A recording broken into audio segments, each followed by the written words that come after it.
जय श्री कृष्णा। बहनों भाइयों, हर चीज का एक उद्देश्य होता है। मेरा एम क्या है कि घर घर में ज्योतिष का सही ज्ञान पहुंचाना और गीता का सही ज्ञान पहुंचाना।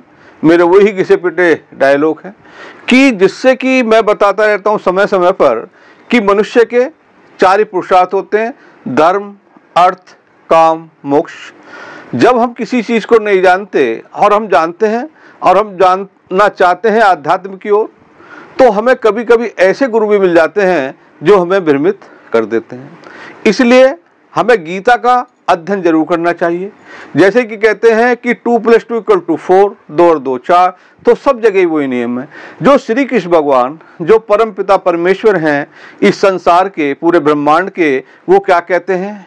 इसलिए जीवन में सफलता के लिए समय समय पे जैसे हमारे परेशानी आती रहती हैं, परेशानी क्यों आई और हम कैसे निकले, आध्यात्म बोध कराता है गीता। गीता में श्री कृष्ण भगवान कहते हैं, तस्मात् सर्वेषु कालेषु माम स्मर युद्धे च मयि अर्पित मन बुद्धि माम विश्व संशय।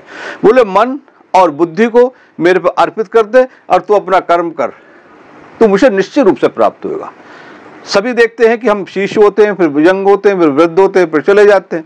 मनुष्य का ये मकसद नहीं है। अगर हम आध्यात्मिक दृष्टि से देखेंगे तो मनुष्य का, गीता में श्री कृष्ण भगवान कहते हैं कि मनुष्य को एक ऐसे स्थान की खोज कर लेनी चाहिए जहां से जीव लौट कर ना आए। दूसरी बात, ज्योतिष का क्यों, आपने देखा होगा जब भी कोई एक बच्चा होता है, वो शिशु है, एक निरोगी होता है, एक रोगी होता है, एक धनवान कुल में पैदा होता है, एक निर्धन में होता है। क्या ऐसी स्थिति है? हम ये नहीं कह सकते कि सडनली है, अचानकता है।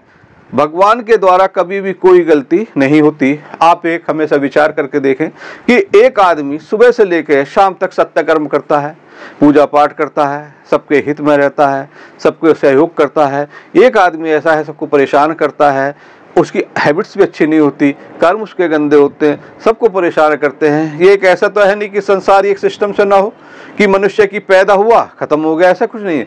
जब मनुष्य आता है तो अपने कर्म का एक पिटारा लेके आता है। उस कर्मों को हम कैसे देख सकते हैं? हम उसे देख सकते हैं कुंडली के माध्यम के द्वारा। आज हम जो बात कर रहे हैं ये किससे कर रहे हैं? ये हम कर रहे हैं विज्ञान के सहारे से। ज्योतिष को कहते हैं महाविज्ञान, क्योंकि आज तक ऐसा विज्ञान हुआ है नहीं और आगे भी भविष्य में नहीं होगा कि जो ये बता दे कि आपके बच्चे ऐसे होंगे, आपके बच्चे धनवान होंगे, सुंदर होंगे, निरोगी होंगे, या आपके बच्चे में भी हेल्थ के पॉइंट ऑफ से अच्छे नहीं रहेंगे, रोगी हो सकते हैं, ऋणी हो सकते हैं, परेशानी हो सकती है। ये कौन बोध करा सकता है? ये केवल ज्योतिष करा सकता है। ज्योतिष को मेरा मेन मकसद घर में पहुंचाने का क्या है? सपोज कर लो हम किसी ज्योतिषाचार्य के पास जाते हैं और उसे ज्ञान तो है नहीं ज्योतिष का, और वो हमें प्रेडिक्शन देता, अब प्रेडिक्शन पूरे नहीं होते। विश्वास किस पे उठा? पंडित जी में नहीं उठा। पंडित जी तो एक माध्यम हुए, विश्वास उठा ज्योतिष पे। तो मेरे कहने का मकसद ये है कि मैं पहले भी कह रहा हूं, अब भी यही कह रहा हूं कि मैं 80 वीडियो के माध्यम से आपको ज्योतिष में इतना जरूर परफेक्ट करने की कोशिश करूंगा। करने वाले तो परमपिता परमेश्वर हैं, क्या वो मुझे समय देते हैं, क्या मुझे आयु देते हैं, क्या मेरी प्रॉब्लम रहेंगी, ये तो अलग है कि, लेकिन मेरी कोशिश ये है कि मैं 80 वीडियो के माध्यम से आपको ज्योतिष में इतना जरूर पारंगत करना चाहता हूं कि आप स्वयं अपनी कुंडली देखें, आप अपने बच्चों की देखें, आप अपने संबंधियों की देखें। कहते हैं कि पहले नियम सीखो। आज ये 21वां वीडियो है। मैंने आपको काफी समझाया, मैंने ये भी समझाया कि जैसे हम गोल व्रत होते हैं, और मैं फिर आपको एक बीच में कह देता हूँ मेरी वीडियो वही देखा करें जो ज्योतिष को वाकई में ही सीखना चाहते हैं। जो विद्वान है ना, उन्हें मुझे पता है कि वो कितने विद्वान हैं, वो कृपा इसे ना देखा करें, क्योंकि ये मैं उनके लिए कर रहा हूँ जो ज्योतिष को प्रिंसिपल विद प्रूफ सीखना चाहते हैं और एक इसे सही राह दिखाना चाहते हैं। द्विअर्थी संवाद में ना बोलता, ना बोलना पसंद करता, जैसे कि बहुत से बोलते रहते हैं।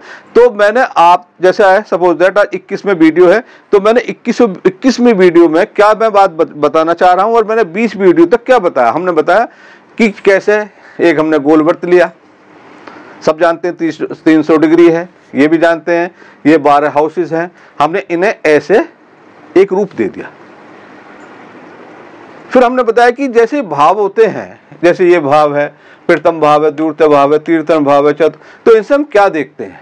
दूसरी बात कि ग्रह कितनी होती हैं, इनके क्या प्रभाव हैं, ग्रह के नेचुरल गुण क्या हैं, कहाँ उच्च के हो जाते हैं, कहाँ नीच के हो जाते हैं, कैसे धनयोग बनते हैं, कैसे राजयोग बनते हैं, कैसे अरिष्टयोग बनते हैं, कैसे यही ग्रह आदमी को फंसा देते हैं, यही धनवान बना देते हैं, यही रोगी बना देते हैं। यदि हम अपनी कुंडली के अनुसार उनका उपाय करेंगे 101% हम उस तरफ अवश्य ही सफलता प्राप्त होंगे। जैसे कि मैं बार बार कहता रहता हूं, जैसे कि डॉक्टर एक्सरे करते हैं, यदि हमारी डेट ऑफ बर्थ, टाइम और प्लेस ऑफ बर्थ सही है तो हम कुंडली के माध्यम से बता दें कि देखो जी हमने ये कर्म करके हैं, उसका हम भी भोग रहे हैं। मार्जन कैसे होगा? सत्य कर्म करेंगे, भगवान के भजन गाएंगे, कीर्तन करेंगे, मंत्र के जाप करेंगे, उससे संबंधित ग्रहों के दान करेंगे, यानी कि तंत्र यंत्र मंत्र तंत्र के द्वारा हम अपने आप को सही कर सकते हैं। मैंने ऐसे ऐसे लोग देखे हैं कि जिन्हें डॉक्टरों ने कह दिया आप चलेंगे नहीं, तुम बीमार हो गए, अब उठोगे नहीं। उन्होंने मंत्रों का सहारा लिया, महामृत्युंजय का सहारा लिया, या अपने इष्ट देवता का सहारा लिया, या दुर्गा सप्तशती के जो मंत्र थे उनका सहारा लिया। आज वो धन धान्य से पूर्ण है। यदि किसी भी जातक में कमजोरी है, धन धान्य से कमी है, दरिद्रता है, कोई भी परेशानी है, यदि आप देवताओं के शरण में चले जाएंगे, ऐसे ऐसे मंत्र है कि आपको 101% जरूर रिलीफ मिलेगा। चाहे वो दरिद्रता हो, चाहे नौकरी हो, चाहे संतान हो, चाहे किसी भी तरह की प्रॉब्लम हो, चाहे मन में परेशानी रहती हो। तो आज का जो मेरा मेन सब्जेक्ट है कि बलिष्ठ ग्रह कैसे होते हैं और कमजोर ग्रह कैसे होते हैं कुंडली में। बलिष्ठ, फिर जैसे कि मैंने बताया था कि 9 ग्रह होते हैं, केतु, शुक्र, सूर्य, चंद्र, मंगल, राहु, बृहस्पति, शनि, बुध। तो शुक्र यदि बलिष्ठ हो जाता है तो कुंडली में क्या करता है, किसी भी स्थान में हो, किसी भी भाव में हो। आज हम ये ध्यान नहीं दे रहे कि कौन से भाव में है, क्योंकि मैं आपको ऐसे ऐसे फंडे सिखाना चाहता हूं कि आपने कुंडली में देखा हुआ, आपने देखा कि सूर्य तो नीच का है, आप एकदम क्या कह देंगे। ऋषि पाराशर जी तो कहते हैं कि यदि किसी कारण कुंडली में सूर्य नीच राशि स्थित हो जाता है तो कहते हैं कि उसके सारे राजयोग ही खत्म हो गए। राजयोग में क्या होता है? धन, मान, पैसा, प्रतिष्ठा मिलती है। धन योग में क्या मिलता है? केवल धन मिलता है। लेकिन इस विश्व के इस समय जो जीवित एस्ट्रोलॉजर है श्री के राव जी, वो कहते हैं, भारतीय विद्या भवन के संचालक हैं, वो कहते हैं कि कुंडली का पूर्ण रूप से हमें एनालिसिस करना चाहिए। ये भी हकीकत है कि एक ग्रह ना किसी को राजा बनाती है, ना किसी को रंक बनाती है। आप ग्रह के द्वारा उसके हैबिट्स जान सकते हैं। आपने देखा होगा कोई कभी कभी आदमी क्या होता है, डिसीजन लेता है और वो सही डिसीजन नहीं ले पाता। इसके पीछे कौन सी ग्रह का काम है? यह है बृहस्पति, क्योंकि बृहस्पति गुरु का कारक है। आपने देखा होगा कभी आदमी एकदम क्रोधी हो जाता, एकदम शांत हो जाता। नेचुरल ग्रह कौन है? मंगल। आपने देखा होगा कि हर आदमी की कभी नसों है, कभी नसों संबंधी बीमारी है, वीकनेस है, थकावट है, एलर्जी है। कौन सी बीमारी दे रही है? बुध दे रही है। आपने देखा होगा हमारे पे पित्त ज्यादा बनना, लीवर खराब हो गया, डाइजेशन खराब हो गया। कौन सी ग्रह है? 101% आपको बृहस्पति मिलेगी। मेरे कहने का कारक तत्व यह है कि जो जिस ग्रह के कारक तत्व हैं, कोई आदमी अपने साहस से धन कमा रहा, कौन से ग्रह का योगदान है? मंगल का। कौन अपनी बुद्धि से कमा रहा, कौन से ग्रह का कारक तत्व है? बुध का। कौन अपने ज्ञान बांट रहा, कौन से ग्रह का कारक तत्व है? बृहस्पति का। तो जब हम ये कुंडली देखते रहेंगे तो हम पे ये प्रिडिक्शन निकालने बड़े इजी हो जाएंगे। तो आज जो मैं समझाना चाह रहा हूं, एक हमें नोट्स बनाने, उसमें हमें क्या है, उन्हें याद करना। आप सपोज कर लो कि मैं आपसे कहूंगा कि ये वर्गों में क्षीण है, वर्ग हमने सीखे नहीं, उसे नेगलेक्ट मारो, उसे टिक मार्क कर दो। जब हम वीडियो कॉलिंग करेंगे या अब मैं अलग से वर्ग का भी यूज करना सिखाऊंगा। अब जैसे मैं कहूंगा कि अष्टावर्ग में जब शुभ बल होते हैं तो 4 से अधिक पॉइंट होने चाहिए। अष्टावर्ग हम जानते नहीं, उसे थोड़े दिन के लिए साइलेंट रखो, लेकिन कोशिश अवश्य करूंगा और आपको सिखाऊंगा। हम कभी आपने सोचा कि ज्योतिष लुप्त क्यों हुआ? इसे गुह्यम यानी कि गोपनीय रखो, सेक्रेट रखो, ये जड़ से जाती रहेगी। ये तो 30-35 साल से बड़ी मेहनत हुई है, फिर इसे हम उभार कर लाए हैं। तो मेरा तो मकसद ये है कि इसे घर घर पहुंचाना। पहले इनके नियम याद रखो, फिर इन्हें कुंडलियों में लगाओ, फिर इनके रिजल्ट निकालो और इनसे जो भी आपके जीवन में कमी है, चाहे वो धन की हो, मान की हो, पैसे की हो, प्रतिष्ठा की हो, उसे आप पूर्ण करें। गीता अवश्य पढ़ें। गीता क्या कहती है? शक्ति देती है। आइए अब हम देखो चर्चा करते हैं 3 मई 2024, यानी कि आज 3 मई 2024 है, 7 AM है और है दिल्ली। मतलब ये जो मैंने कुंडली बनाई है, यदि कोई बच्चा, यदि कोई शिशु 3 मई 2024 को 7 बजे दिल्ली में पैदा होता, ये उसकी कुंडली आएगी बन के निकल के। अच्छा, अब जैसे मैं कहता हूं कि लग्न क्या है, लग्न क्या है, जो पूर्व दिशा में, पूर्वी क्षितिज में जो राशि पैदा होती है वो लग्न है, लग्न से कहते हैं। यहाँ 2 क्यों आया, यहाँ 1 क्यों नहीं आया, मैंने क्योंकि जान के करा, क्योंकि सूर्य उदय जो है ये 5:19 में। अच्छा, सूर्य के अंश चले गए 18, तो मेष लगन खत्म हो गया, वृष लगन चालू हो गया। हमने यहाँ लग्न में 2 नंबर के बैठा दिए। गुरु चल रहे हैं, गुरु चल रहे हैं वृष के, केतु चल रहे हैं कन्या के, शनि चल रहे हैं कुंभ के, चंद्रमा भी कुंभ के चल रहे हैं। एकादश में बैठे हैं बुध मंगल राहु, यानी कि बुध मंगल राहु ये मीन राशि के चल रहे हैं। सूर्य उच्च के चल रहे हैं और ये जो है शुक्र भी मेष के चल रहे। तो इस तरह हमारी ये कुंडली तैयार हो गई। चंद्र कुंडली आपको पता है, चंद्र कुंडली को मेन बना दो, वो चंद्र कुंडली हो गई। सूर्य को मेन बना दो, वो सूर्य कुंडली हो गई। फिर आपको मैं अलग अलग से समझा दूंगा। फिर हम देखेंगे कि ये तो एक साधारण तरीका हो गया कि ग्रह बैठी हैं, हम इनके अंशों में जरूर जाना चाहिए। अब जैसे मैं पहले बता चुका हूं आपको कि बरसात हो रही है धन की, किसी ने चम्मच पकड़ रखी है, किसी ने थाल पकड़ रखा है, किसी ने बहुत बड़ी कढ़ाई पकड़ रखी है। तो जैसा पात्र वैसा धन। इसी तरीके से डिपेंड ऑन द डिग्री, ये डिग्री पे डिपेंड करते हैं। फिर आज का जो हमारा मेन विषय है कि बलिष्ठ ग्रह कैसे होते हैं। बलिष्ठ ग्रह इस तरीके से होते हैं कि सपोज कर लो कोई ग्रह जैसे कि सूर्य है वो उच्च का हो गया, कहाँ होता है, मेष में होता है। सूर्य अपने मूल त्रिकोण राशि में है, कौन सी राशि है, सिंह। कितनी डिग्री में हो गया, परम उच्च, मेष में 10 डिग्री का। स्थान कहाँ है इनके, पाप ग्रह के 3, 6, 11। इसी तरीके से हम हर ग्रह की चर्चा करेंगे। फिर कैसे मजबूत होगा, मित्र राशि में बैठ गया। फिर कैसे मजबूत होगा, वर्गों में से ही चला गया, अष्टावर्ग में सही पॉइंट दे रहे हैं, शुभ ग्रह से दष्ट हो गया। अब फिर कमजोर कैसे हो गया, शुरू के 5 अंश में तो नहीं है, अंतिम 5 अंश में तो नहीं है, कमजोर हो गया। पाप ग्रह से युक्त तो नहीं हो गया, कमजोर हो गया। पाप ग्रह से दष्ट तो नहीं हो गया, कमजोर हो गया। अच्छा, अब जैसे हम कहेंगे कि कभी कभी क्या होता है कि ज्योतिष ना तो कोई ऐसा ग्रंथ हुआ जिसे पूर्ण रूप से उसमें सारे प्रेडिक्शन लिख दे जाए। ये हम अपने दिमाग को लगाएंगे, हम सीखेंगे कि धन योग कैसे बनते हैं, राजयोग कैसे बनते हैं, अरिष्ट योग कैसे बनते हैं। लेकिन हमेशा ध्यान रखना, कोई भी ग्रह अपने नेचुरल गुण कभी नहीं भूलता। जैसे कि मंगल को किसी को, मैं शब्द यूज नहीं करना चाहता, उसे किसी को कष्ट पहुंचाना होता, कैसे करेगा, बॉडी में से ब्लड निकाल देगा, एक्सीडेंट करवा देगा, दुर्घटना करवा देगा।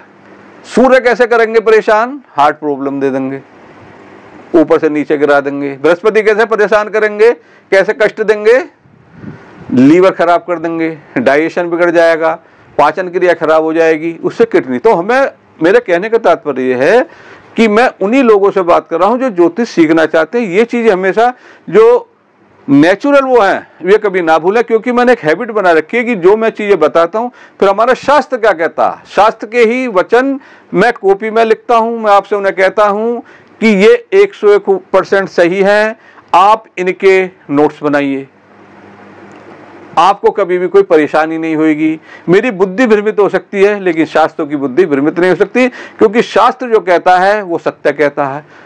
हमेशा ध्यान रखो, जैसे ऋषि पाराशर जी कहते हैं कि देश पात्र काल का हमेशा ध्यान रखो। आज लड़के या लड़की की शादी की उम्र लगभग 27-28 है।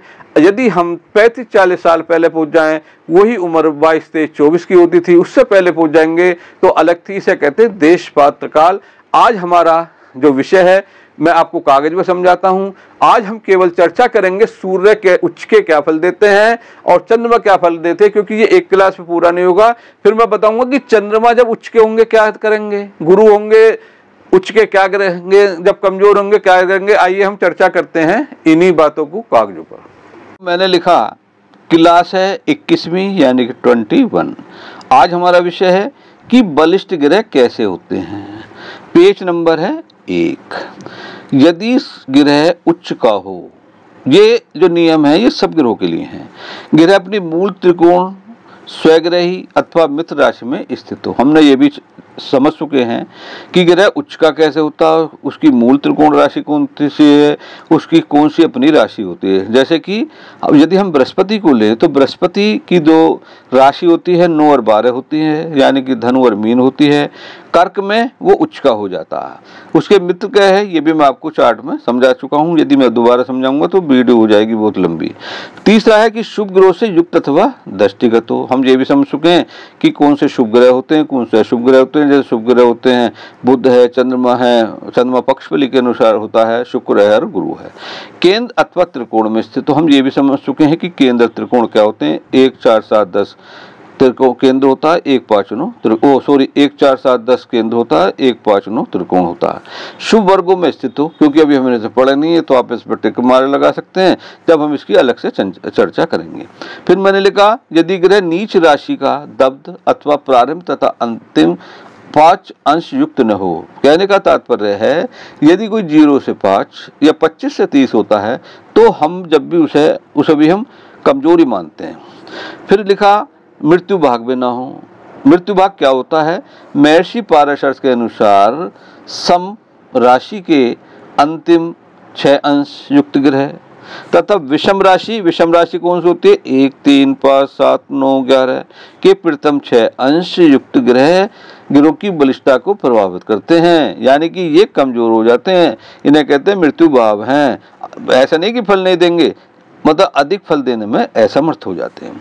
अब देखो हमने अष्टावर्ग पद्धति पढ़ी नहीं, हम इसे अवश्य पढ़ेंगे क्योंकि ये इतना जो इसकी इससे रिजल्ट निकलते हैं वो मैं ये गोचर में बड़ा अच्छा काम करता है तो मैं इसे आपको अवश्य सिखाऊंगा। फिर कहते हैं 8वें नंबर में अष्टावर्ग में ये 4 से अधिक बिंदु से युक्त हो। फिर 9 नंबर क्या है, शुभ ग्रह 6 8 12 यानी षष्टम अष्टम द्वादश भाव में स्थित न हो। हमने केवल चर्चा करी शुभ ग्रहों की। अगर किसी कारणवश शुभ ग्रह 6 8 12 पे चले जाते हैं तो उसके जो कारक तत्व हैं अवश्य ही क्षीण होंगे।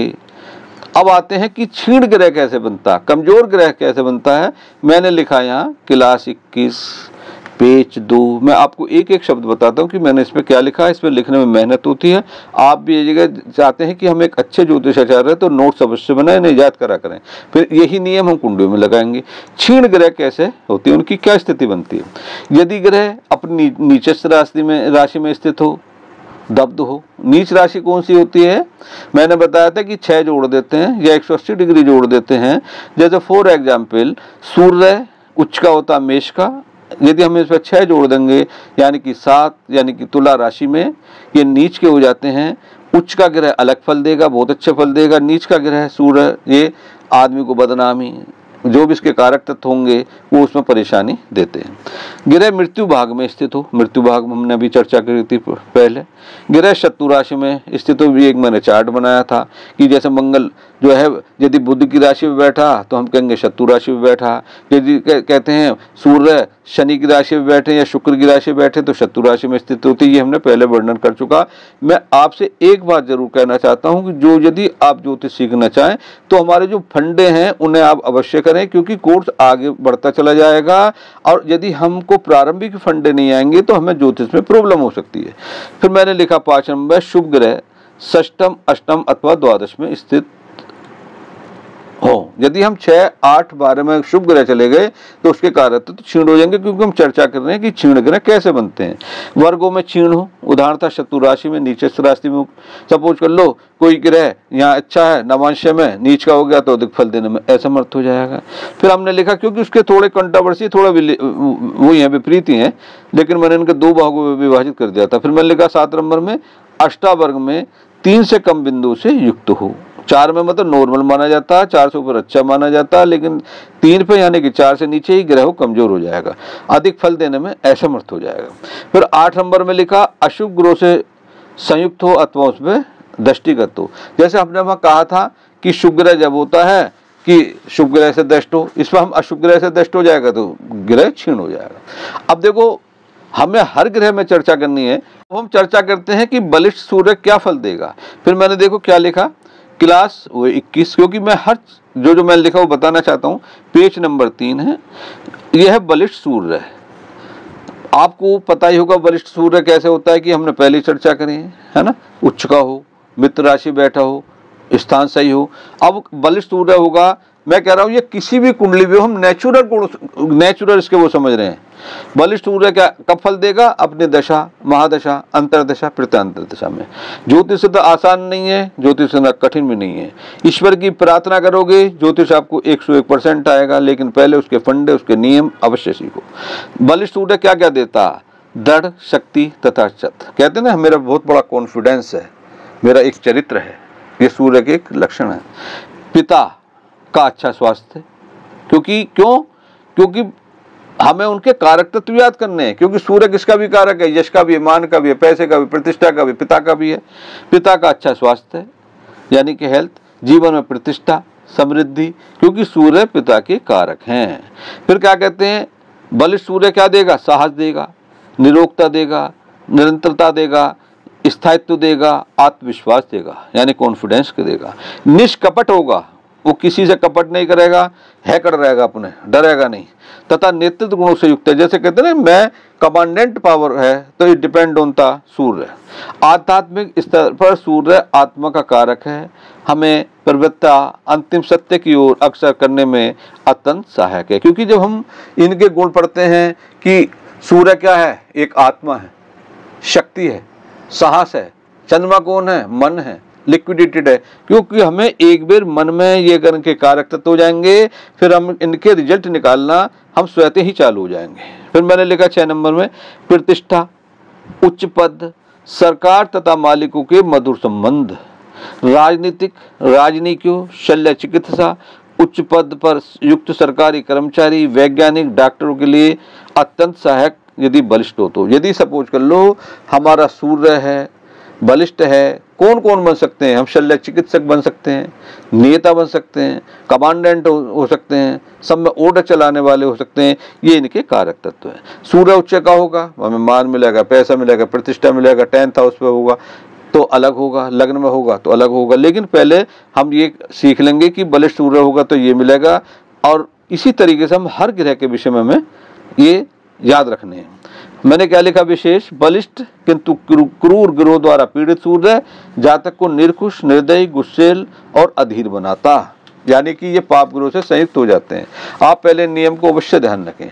अब हमने लिखा क्लास 21 क्षीण यानी कमजोर सूर्य, पेज नंबर 4। जब ये तो हमने वो तो दिए थे प्रेडिक्शन मजबूत सूर्य के, अब हम करेंगे कमजोर सूर्य के। सूर्य तुला राशि में 10 अंश का परम नीच माना जाता है। क्षीण सूर्य जातक को रोगी, निर्धन, अस्वस्थ, अल्पायु करता है।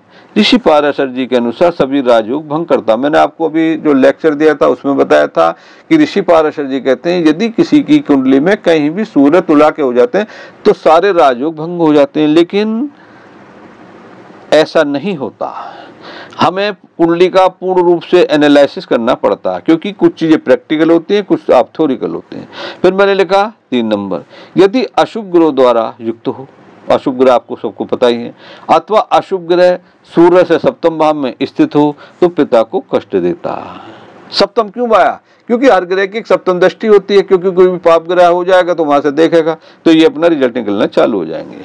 फिर मैंने लिखा 4थे नंबर पे हीनता की भावना। जैसे कहते हैं ना, बहुत से आदमी कहते हैं मेरे में तो कॉन्फिडेंस ही नहीं है, मैं तो जाता हूँ मुझे हीन भावना होती है, बी कॉम्प्लेक्स का शिकार होता हूँ। तो ये सूर्य कमजोर का लक्षण होते हैं। भीरुता मतलब हमेशा डरा रहना, कमजोर, दृष्टि लोगों से अलग रहना। क्षीण सूर्य द्वादश में जातक को समाज द्वारा बहिष्कृत किया। कहते हैं कि 12th हाउस में सूर्य जातक को समाज से बहिष्कृत कर देता, क्योंकि उसके मान में सम्मान में कमी आ जाती है। कहीं कहीं तो ऐसा लिखा हो कि अष्टम में स्थित सूर्य यदि पाप ग्रह से युक्त हो तो मनुष्य की नजरें यानी कि उसके आई साइड बिल्कुल कमजोर कर देते हैं, यहाँ तक कि उन्हें अंधा भी बना देते हैं।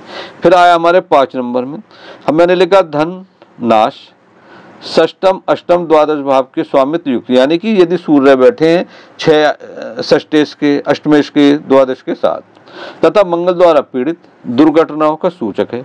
शनि द्वारा पीड़ित होने पर नुकसान, दयनीयता का सूचक है। पिता अथवा मालिकों के साथ गलतफहमी, व्यवसाय में नुकसान, झूठे अहंकार, क्षीणता, अभिमान, अस्थिरता, सरकार एवं मालिकों से झगड़ा, आयकर विभाग आदि से झगड़ा। पहले आयकर विभाग नहीं थे, ये हमने देशपात काल के हिसाब से जोड़े, तो इन चीजों का हमें नुकसान होने का भय बना रहेगा।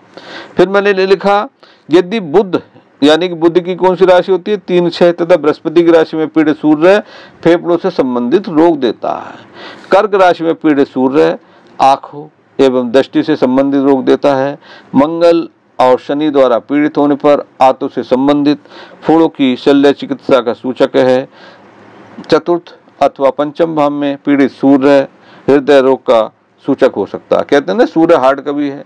तो जब हम ये नियम याद रखेंगे हमारे रिजल्ट एकदम निकलेंगे, लेकिन हमें ये ध्यान रखना चाहिए कि कौन सा ग्रह क्षीण कैसे होता है। ये तो सारे नियम हो गए। फिर हमें ये भी याद करना है कि सपोज कर लो जी बुध कौन सी राशि में होता, बुध कन्या में राशि में होता, नीच का कौन सा होता, 12 में होता, ये वक्री तो नहीं है, ये अस्त तो नहीं है, पाप गुरु से दृष्ट तो नहीं है, राहु केतु के एक्सिस में तो नहीं है। तो इनसे आप रिजल्ट निकालेंगे। फिर आगे हम चर्चा करेंगे ऐसी अनेक ग्रहों के साथ। जैसे आज हमने चर्चा करी सूर्य पर, आने वाली वीडियो में हम चर्चा करेंगे बुध व गुरु व शुक्र, मतलब 9 की जो 9 ग्रह हैं उन पर हम चर्चा करेंगे, क्योंकि यहीं से ही प्रेडिक्शन निकलते हैं। आप हमेशा ध्यान रखना, जब हम ज्योतिष सीखते हैं तो हमारा मन नहीं करता किसी का भी सीखने का, लेकिन हम जब रिजल्ट निकालते हैं हमारा बहुत अच्छा लगता। तो इसलिए आप कम से कम इसे रोजाना यदि लगभग आज से 1 घंटा भी दे देंगे, मैं कह रहा ज़्यादा मत दो, तो आप एक अच्छे सफल ज्योतिषाचार्य बन जाओगे। लेकिन कैसे बनोगे कि जो आपके फंडे हैं, जो शास्त्र के नियम हैं, उन्हें आपको अवश्य ही सीखना चाहिए। जैसे कि कौन सा ग्रह उच्च का होता, कौन सा ग्रह नीच का होता। मैंने आपको प्रारंभ में बताया था कि ये गाड़ी है, गाड़ी में स्टीयरिंग का भी अध्ययन करना है, इंजन का भी करना है, पहियों का भी करना है, बॉडी का भी करना है। फिर हम एक उससे मिला के उससे रिजल्ट निकालेंगे। फिर साथ में मैं कोशिश करूंगा कि उनकी जो सटीक है रेमेडीज वो क्या है। फिर मैं आपको एक चर्चा ऐसी भी करेंगे कि हम एक ही लगन बनाया करेंगे मेष में जैसे कि हम 9 ग्रह होते हैं, केतु शुक्र सूर्य चंद्र मंगल राहु बृहस्पति शनि बुध, क्योंकि राहु केतु को तो छाया ग्रह कहते हैं। तो मैं आपको ये भी समझाऊंगा, मैंने लिख के भी दे दिया है, मैंने पर्चे में भी दे दिया कि कौन से लग्न के लिए कौन सी शुभ और अशुभ ग्रह होती है।